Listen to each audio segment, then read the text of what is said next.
impacts, indirectly impacts us here in the state of Indiana. So without further delay, John.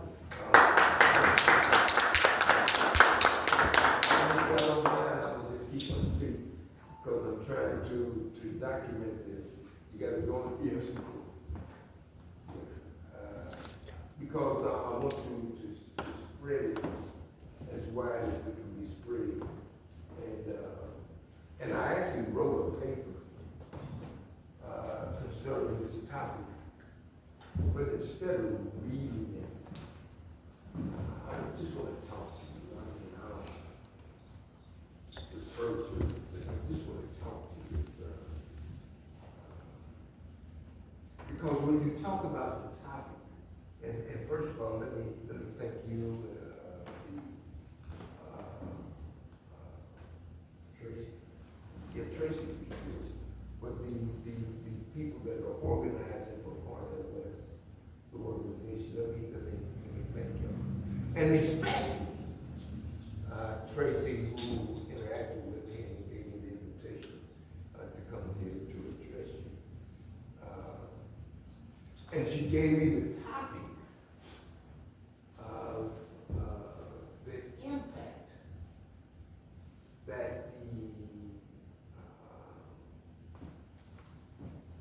military-industrial complex has on us here in Indianapolis. And when I was doing my research, I like to make sure that everybody has the same definition of the words that I'm using. So when I talk about the military-industrial complex, I looked at word out, and there's a simple definition that says anyone that is involved in creating weapons, whether they be the people or the organization, they're part of the military-industrial complex. But that definition does not talk about the impact on people who the military-industrial complex exists within. It doesn't talk about the impact on the community. And so I got a fuller definition from a professor at IUPUI. And he says that the military-industrial complex refers to a self-sustaining political economic system that perpetrates profitability in military supplies industries. In fact, in multiple countries, but primarily in the United States. It is made up of competing and or collaborating entities, the maintenance of which is on the whole financially advantageous to all concerned. Now this is salient, this next sentence. The complex business objectives sought by participants are fostered in part by exalting, lifting up, technical possibilities that also in part by spreading fear as to dangers that are imminent and can be considered or countered only by the maintaining the highest feasible level of military preparedness. Studies show that when something happens like 9/11, boy, they start producing weapons because the people are, I'm afraid something might happen. Make some more bombs. And so they make money off of our fear. And I'm going to come back to that a little more in depth, a little deeper into the paper. To understand an event, you have to understand what led up to the event. And when you talk talk about the overseas crisis, there's a lot of stuff going on overseas. I mean, you got Haiti, you got Niger, you got Ukraine. I mean, there's a lot of things, and so instead of trying to speak about all of that, I hone in on one thing that's going on overseas that's in the news almost every day, and that is the occupation of Palestine. Now, understand, I didn't call it Israel. And that was intent. Because if you understand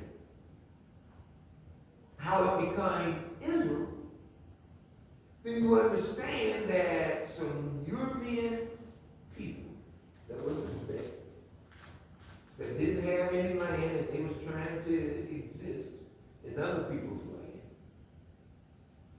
And so in 1897 they came up with a concept of Zionism.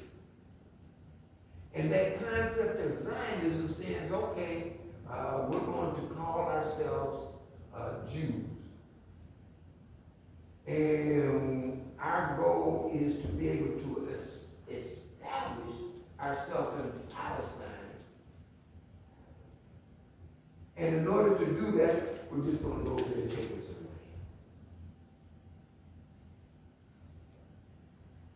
land. They went to, at that time, Turkey, which was called the Ottoman Empire, was strong. They went to them and said, look, would you support us in doing that? And the people in Turkey said, nah, yeah, we ain't gonna do that with you. You got to do something else. So they went to Britain, and the Queen said, oh yeah, we'll help you do that. Yeah, we'll help you do that, you know. And so in 1917, they came up with the Balfour Agreement that said that these European Jews could go, so-called Jews could go into Palestine and establish a homeland. But even before that, they said, well, why you want to go there? That's so volatile. Look, we can give you some land in Uganda. Now, you're talking about some audacity. How in the heck? Now, there's a few in the room. I'd say, how in the hell can Britain give away land in Uganda that it don't own? But these so-called Jews rejected that. They said, no, we don't want Uganda, we want Palestine. Because they wanted to steal the history. See, they had already laid the foundation, okay, we're going to call ourselves Jews. So now, you know, if we go over in the Palestine, we can steal not only the land, but we can steal the history, and we can make people think that we were those people that were running around with Jesus. So they told Britain, no, we don't want Uganda. We want Palestine. And so in 1947, well, actually, in the late 40s, Hitler started burning them up in the furnaces in Germany. And it created the mindset to where is that the people that had called themselves Jews who had not embraced Zionism decided to embrace it because they needed a place to stay. And they jumped up out of Germany, and a lot of them went to Palestine and they set up shop. And it was defeated, all right? And you see what Hitler done to you. If you got your own homeland, that ain't gonna happen.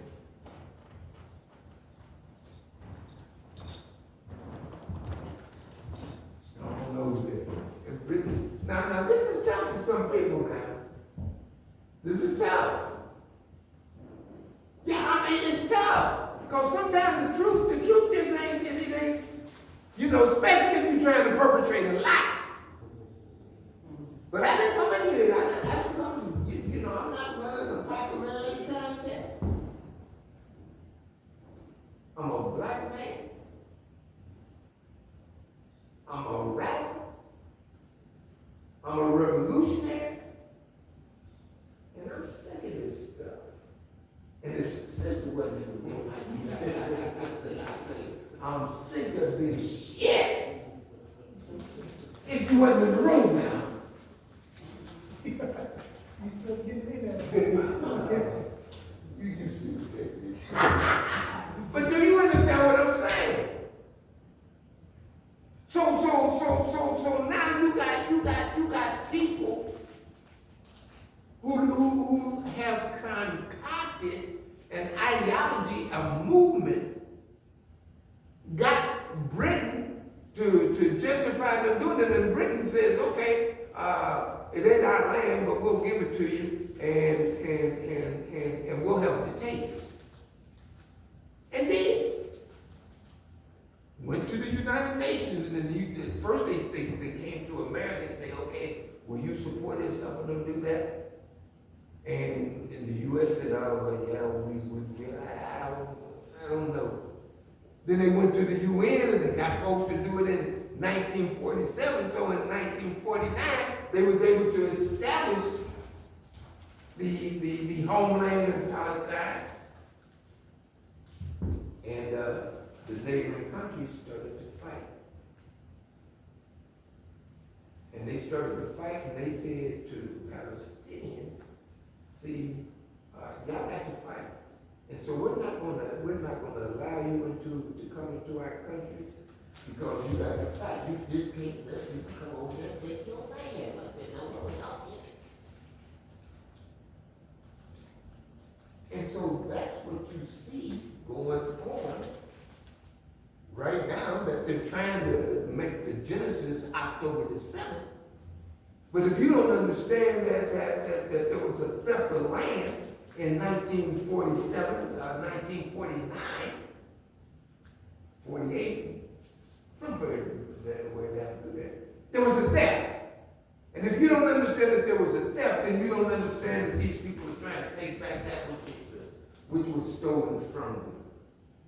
And so Hamas, let me just put that there. Hamas continued, they got elected in what, 1987? They're a political and military and religious organization. Looks like 90% of the people in the Gaza are in that stolen territory to support them Palestinians.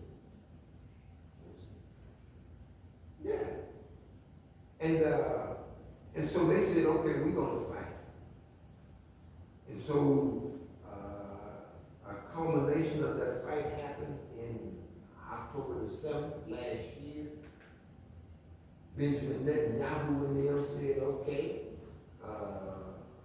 if y'all want your land back, what you done, and you're willing to fight us to get your land back, then we're going to declare war. And they control the narrative so well that they say, well, we are the victims. We got the right to defend ourselves. And they do. But they don't have the right to defend stolen property. Now, anybody try to harm you, yeah, you should defend yourself. But if you try to defend stolen property, you can bet that people gonna fight you because they want their stuff back. And so Hamas said, we're gonna send a strong signal. And they did what they did on October the 7th. It's unfortunate that the leadership of Israel, in Zion, science would even think about trying to get innocent people to homestead there when they know that the people in that part of the world, they have a history of cutting off people's heads. They're going to cut off each other's heads. Now you're going to come up in there and steal the land and you don't think they're going to cut your head off. And you're going to have innocent people, because you done made them afraid, Hitler, to come over there and try to steal land from them type of people. What kind of leadership is that? What are you thinking? And then when it happens, and you know it's going to happen, you want to play the victim. Because you want the people to just say, okay, it's all right for you to steal our country, our land. No. I mean, truth be told, that it was the same formula that America used here to take the land in. Talking about Columbus discovered America, and there was people all right, he didn't discover something, but that's another story. But the crux of the topic today is, how does that impact Hoosiers? Walk with me. The military industrial complex has a vast footprint here in Indianapolis. I looked up, and you got Lockheed Martin, Northrop Grumman, L3 Harris. Lockheed, they got 39,000 employees here, and they deal with missile defense. Northrop, they got 1,700, a little better. They provide combat vehicles for the battlefield. L3 Harris works across spectral lines and helps them to determine what the weather is. Collins Aerospace thermoplastics are a key technology for the future of sustainable aerospace. They put the satellites up in the air to spy on people. Raytheon, a technology and innovation leader specializing in defense and cybersecurity solutions. Amentum delivers a diverse set of high-end intelligence and counter-threat solutions for the U.S. intelligence community and the Department of Defense.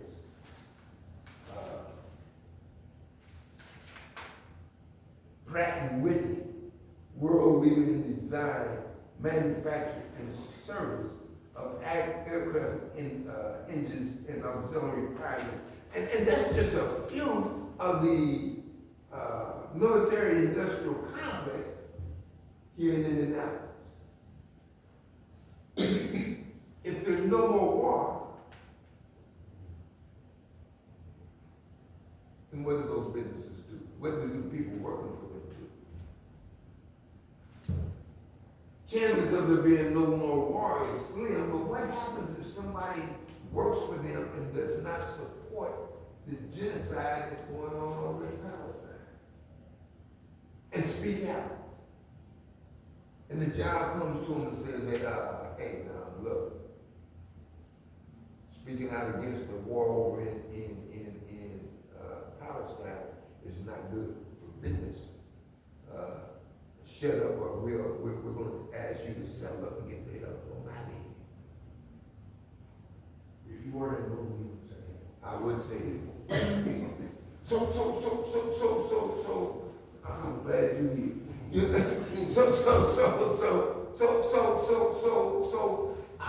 That fear thing again is, okay, even though I don't support the war, I'm not going to say anything against the war because I'm afraid to lose my job. Impact right here in Indianapolis.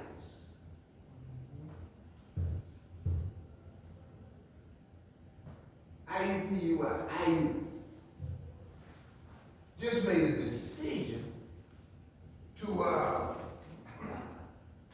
become or to transform into a major defense industry research institute. And that was the president, Whitney, and she said that in September of last year. And so now they've made a deal with Crane, Naval Weapon Support, and I used to work for them. You know, my undergrad degree is in electrical engineering. And I used to work for Crane, and I would test their electronics that controls the munitions. Stupid. Didn't know no better.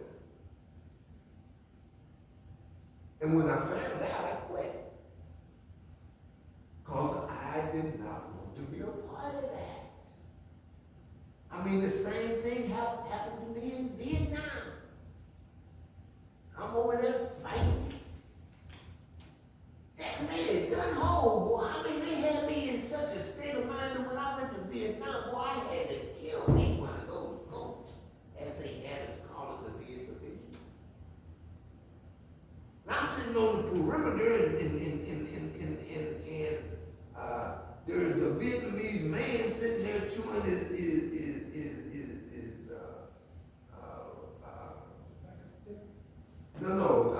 we call it beetle nut. It was a seed that they chewed that made them high. And he was sitting there, squatted down, chewing it, just cooling out. And at a certain time, they're supposed to be off the perimeter. Well, it was 30 seconds past the time that he was supposed to be across the perimeter. I locked and loaded. Because I wanted to kill somebody. I mean, that training that they had sent me to said they made me a killer. And so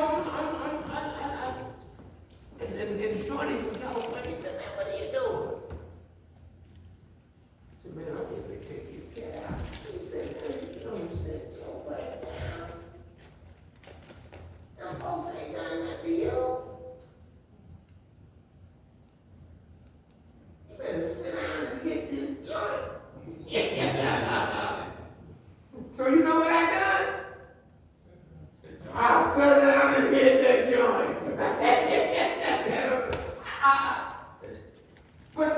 But I'm telling you how this military-industrial complex will play games on your mind, whereas that you will do things that you don't want to do if you understood what was going on. I mean, I even look at those 3 soldiers from Georgia that lost their life in Jordan, trying to help Zionists keep land that they done stole from the Palestinians.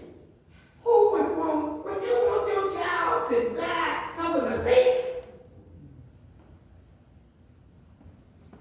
But they don't understand that in the family got on TV with Biden talking about, we support him. Biden done killed your baby, helping the thief, and you support that? I would say that they really don't understand what the situation is. But the question is, what is the impact here in Indianapolis? We got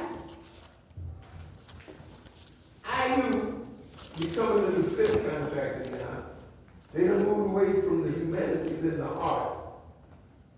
They're going to help them research to make better weapons. And they got a program. Now this is in the Bloomington paper. They got a program where they was working with artificial intelligence drones. These drones was given a command to go out and kill the target. The person that was operating the drone got instructions to abort the mission. The operator told the drone, permission, well, no, don't go kill what you were supposed to kill. The drone said, oh, no, that's my job. No. You're going to try to stop me from accomplishing the mission. The drone turned around and killed the operator.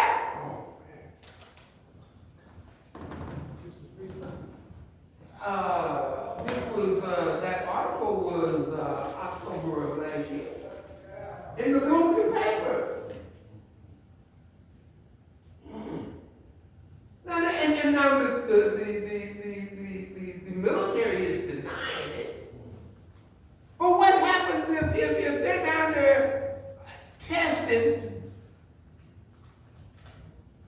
and they done told the drone, look, we don't, whoever it was that we wanted you to kill, we don't want you to kill him. No, man, I'm gonna kill some, I'm gonna kill you if you won't stop me from doing that.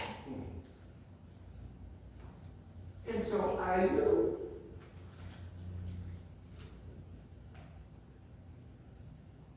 He's trying to break down here. And I didn't be why.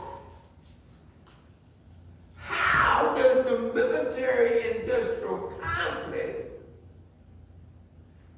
impact us right here in Indianapolis? Well, they done put us up under death threat.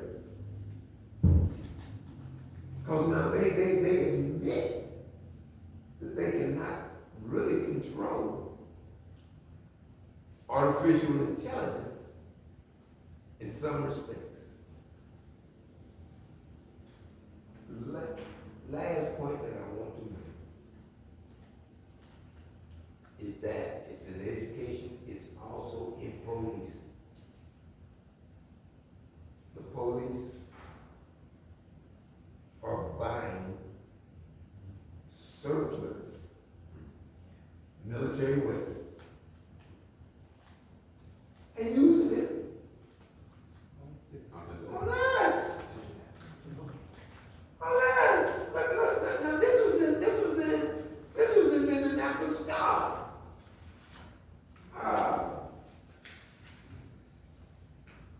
This dude Tufts says that Beach Grove has bought an armored vehicle. What do you need an armored vehicle if you're trying to solve crime? What crime needs an armored vehicle solution? Indianapolis, IMPD, they done bought 120 rifles, 5.56 millimeter, which are sniper weapons. Who are you going to be sniping? Are you fighting crime or are you waging war? Bombing. Bought 8 more rifles, 7.62, which is a bigger round, which is more accurate if you're sniping a longer distance. And they spent almost $66,000 purchasing military equipment. Our tax money. How does it impact us? Well, it puts your life in danger. Misuse of my money, in my humble opinion.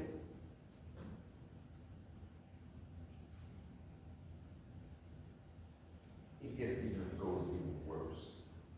Because you look around Lawrence, they done bought a mine-resistant vehicle.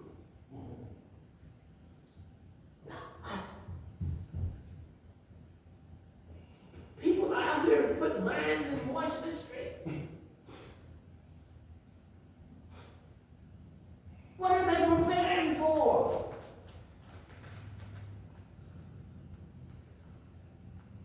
Marion County Sheriff, they bought 31 rifles, well, 35 rifles. Military grade. Sniper weapons.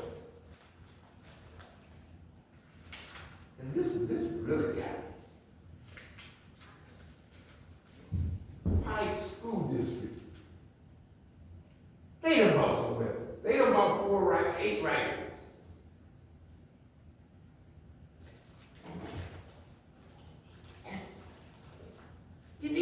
school?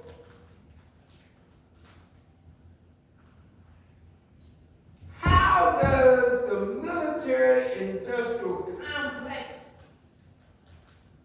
impact us here? But that is, for examples. And I mean, it's even more so if you got into it. But I'm just taking 4 examples. Critics argue that militarizing the police is blurring the lines of law enforcement from protect and serve to punish and intimidate. They done a study, and in the study, they were trying to determine the impact that military weapons had on preventing and solving crime, and they found out that it had 0 impact. So they're not trying to solve or prevent crime, they're preparing for war. What is the impact on us here in Indianapolis? Now this is where it gets personal. And I talked about this a little earlier, but I want to talk about it again in this context. And raising the question, well, who are they gonna wage war?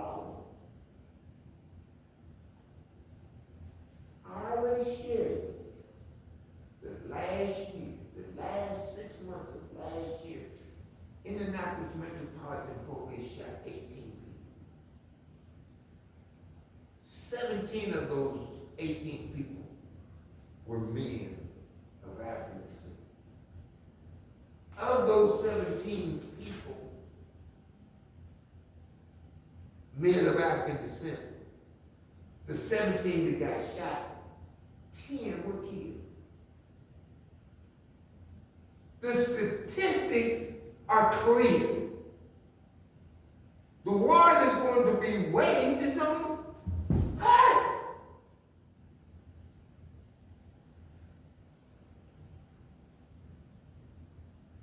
That's the impact. And it's deadly. And it needs to cease. Now, I'm going to close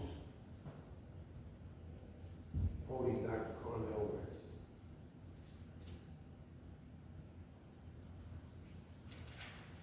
Dr. West says, talking about the situation in occupied Palestine, he says a ceasefire is a minimal step. He continued, ending the occupation is a requirement. For me, that is non-negotiable in the Middle East as it relates to our Palestinian and Israeli brothers and sisters. There's got to be Palestinian dignity and equality. I agree. So he will be the person that I support to be the next president of these United States. Do I think that he will be able to change it? No. Do I think that we ought to give him a chance? Yes. But we know from the system, everybody is talking about Biden. And this dude, he says, I want the carnage to stop. I want the genocide to stop. Don't call me genocide, Joe. I'm against them Palestinians getting killed over there. And they just approved, what was that, $27 billion? I think more with Ukraine, it was a package deal. Well, I'm just talking about in Palestine. I think they gave Ukraine 47 billion or 45 billion. 60 billion. 60 billion. There we go. That's all right. But my focus is in occupied Palestine. And the point that I'm trying to make is Biden said that he's against the war, but he done gave them money to buy weapons. Now make that make sense to me. Saying one thing, doing another. You lying. Wow. Yeah, you lying. That's what you're doing. You lying. So our job is to stop. If we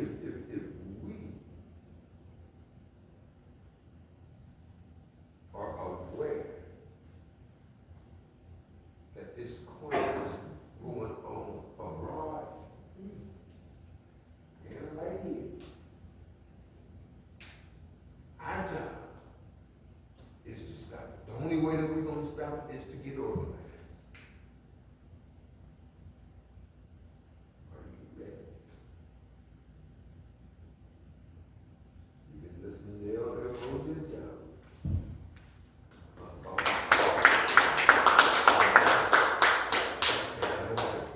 Now, we have time for some Q&A before 7:30. yes. Okay, so if you guys have questions, now is the time to ask them. Thank you again for the presentation and making it so plain how the connection is made from what's going on in the Middle East to how it's impacting us directly right here in this state. Thank you. Thank you. Are there any questions? Go ahead, Nick. You know, I watch a lot of protesting in New York City, and they are like, the police are militarized. Absolutely. Let me explain. I had no idea that there were plants here, and that IU was going to start generating weapons. And what I'm concerned about is, you know, they say, well, I didn't hear any kind of protesting going on in Indiana. No, especially at the campuses. I was really shocked. Now that I think about it, what you're saying, you know, like, if maybe that's what they're preparing for. That's the thing. I think the weaponry would be used not just in other states, but I mean, it's going to start like New York City. It's going to keep moving throughout different states, other areas. It already has. What's going to happen here too? You know, they're going to militarize. Can I engage that? Sure. Now, the last time I looked, we live in America. And the last time I looked at the Constitution, it said that a citizen has a right to protest. First Amendment. The way that they, well, that's speaking about it, but you have the right to assemble. And you don't have to agree with the policy of the government, and you can do that, and to my understanding, that's not against the law. You're trying to ratify that, the Supreme Court's doing that, and they've done it in the state of Florida. I mean, there's efforts to try to change that, but it has not been changed. And so now, if you are seeing that that's going to happen, because I know that they're going to continue to agree with what we're doing. So if they're not going to continue to agree with what we're doing, then we better get some military grade arms to the police. So if they demonstrate, we can shoot them down like we're shooting them down in Palestine. When the protests are seen, I would say that is a good reason for us to organize and hopefully get Dr. West into that position. Because I think that he's probably the only one that would not go for that. So we got to get organized. And while I'm saying this, Dr. West needs 47,000 signatures here in Indiana. One of those signatures ought to be yours. And that signature is to get on the ballot.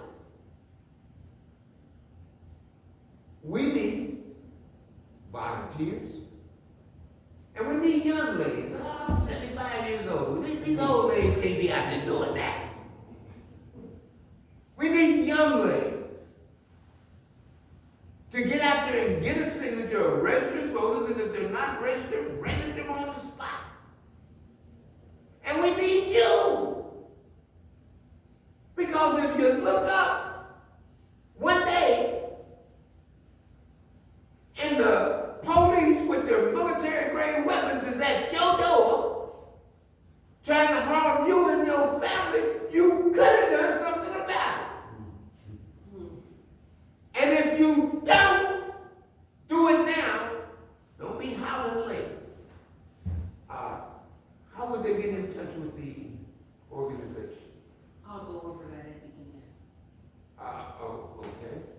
But I did have. Well, okay, there, you got a question? I got a question and then I'm gonna answer what you just asked. No, I'll answer what you said first and then ask my question. So, the Reverend said exactly what we need. We need volunteers. We absolutely, positively need volunteers. Paris and I are co-chairing the Indiana group. We need Mondays via YouTube. If you can't make it, that's okay. You can still gather signatures. If you sign the sign-up sheet, you'll probably get an email from me saying, hey, you want to sign up for the meeting. We talk about where we're going to be petitioning at. We're going to do a massive door-to-door campaign right here in Indianapolis coming up. We're going to try to expand to Fort Wayne. We're going to try to expand to Erie. I just got to wait for the people to contact me. But we need, I mean, you said it best, we need volunteers. That's what we need. We need. Is there a phone number that somebody? There's a phone number, but I don't want my phone number recorded. Because if I don't recognize the number, I'm not good at answering. So, is there But I will- Facebook? And can they get- Yes, can we they are on get Facebook. Okay. Hoosiers for Cornell West. Hoosiers for Cornell West. Yes, but I, Really simple. Hoosiers for for Cornell West, that's our Facebook page. If, we do have a video kind of going over the form that trains people on like what you wanna ask people to sign, because Indiana is so petty that if you miss one thing, they'll throw that entire signature away. So we do have a video, that we can give to you, but, like I said, I'll give my phone number to anybody that wants it off camera. I just don't want my number just Okay. like all out there. But, to my question, Your question. I find that anytime I mention Dr. West's name on Facebook, it's not kind. It really isn't. What I'm having a difficult time understanding is how do I convince people why is everything that you said it is? Because I know he's basically lying about wanting a ceasefire, because if he wanted a ceasefire, he wouldn't be going around Congress not one time, not two times, but 3 times to give them more money. And you're talking about Biden? Yes, and I'm saying, okay, this man is clearly a liar. Oh, well, you just want Trump. If I hear somebody say he voted for Cornell West as Trump, I'm telling you, I'm going to scream. I'm going to scream. But I don't know, because I'm not the best communicator. I don't know how to tell him the man is lying to you. He's going to keep doing this. He's already said, I don't have a red line. He said I'm a Zionist, he said. Yeah, he said that. Isn't that Yeah. amazing? Isn't that amazing? I'm a Zionist. Isn't that amazing? I mean, I think I heard T.L. Hughley say, you know, I feel bad for the people in Palestine, but they're not my children. And I'm That's like, crazy too. yeah, that was like, ooh. Because That's we are our really, brothers' really- keepers. You understand what I'm saying? That's I crazy. mean, people say, crazy. I'm just like, it's like my heart can't believe that there's, like, you said it perfectly. Aren't we our brother's keeper? Like, aren't we supposed to be responsible for each other, feeding each other, helping each other? Like, what is that? Like, what kind of hold does Biden have over people that they're just like, okay, it doesn't matter how many Palestinians die, I'm just voting for them anyway. See, you've got to understand that people in America, actually people in the world, but especially in America, are under constant assault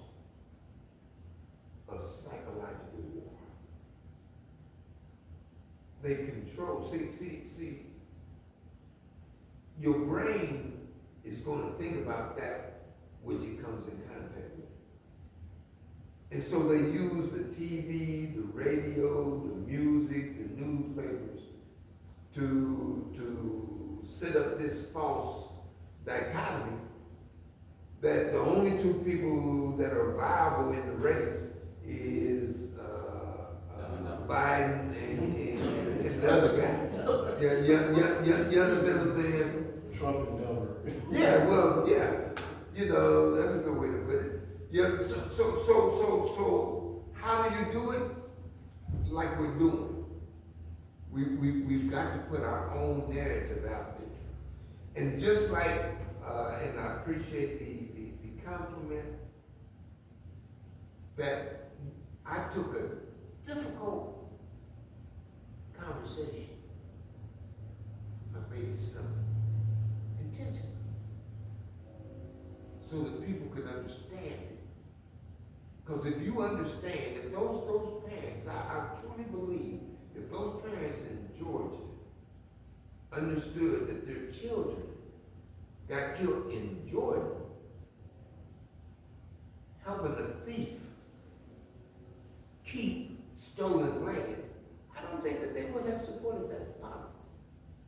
But because they go along with the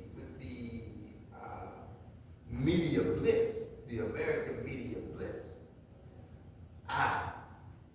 they went through there and they killed up all those people, which is not good. Now, don't get me to say that I support that. But even without supporting it, I understand that if you're stealing people's land, if you're stealing people's stuff, people are gonna fight you. And if you understand that that's what's going on, then you understand why people are fighting. I wish everybody would stop fighting. But sometimes, in order to stop a fight, you got to fight. So the key is for us creating the platforms, and along those lines, I will be resurrecting a Jabu Speaks the second week of May, the second Saturday, at 10:30 a.m. on 91.9 FM locally, and streaming live at www.919witt.org. Again, streaming live, www.919witt.org.